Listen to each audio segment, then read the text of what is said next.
ঢাকায় এসেছিলেন ফুটবল বিশ্বের মহাতারকা লিওনেল মেসি। খেলেছেন ঢাকার স্টেডিয়ামে। গোটা ঢাকায় ছিল বাড়তি নিরাপত্তার চাদরে ঢাকা।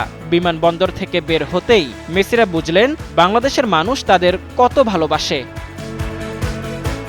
বিমানবন্দর থেকে হোটেল পর্যন্ত তার আসার পথে শুধু তাকে একটিবার দেখার জন্য রাস্তার দুই ধারে দাঁড়িয়েছিল তার ভক্তরা।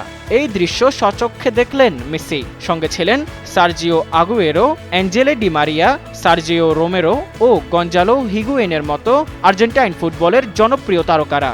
আজ থেকে প্রায় ১৫ বছর আগের কথা।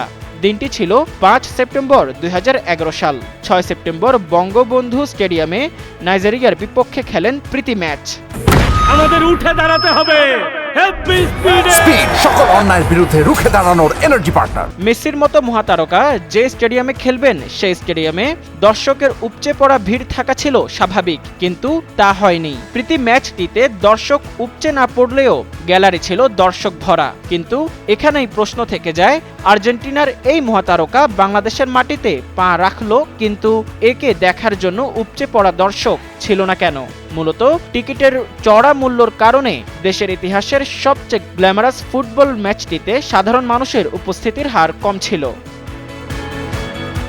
বাফুফের যুক্তি ছিল, বাংলাদেশের মানুষের কাছে মেসি যতটা প্রিয় সে তুলনায় বঙ্গবন্ধু স্টেডিয়ামের আসন সংখ্যা সীমিত।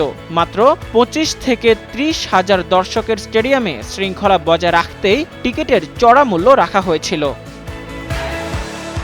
মাঠে যারা টিকিট কেটে সেদিন এসেছিলেন তাদের পয়সা উসুল হয়েছিল ভালো মতোই। মেসি প্রথম থেকেই দারুণ খেলেছিলেন।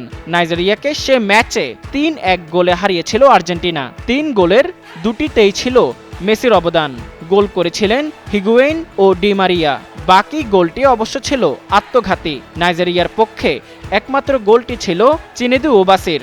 মেসি সেদিন পুরো ম্যাচ খেলেননি।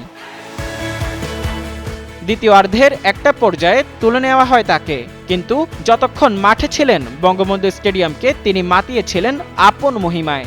সেদিন আর্জেন্টিনা নাইজেরিয়ার প্রীতি ম্যাচটি পুরোপুরি হয়ে উঠেছিল মেসিময়। মোজাম্মেল পায়েল, যুগান্তর স্পোর্টস।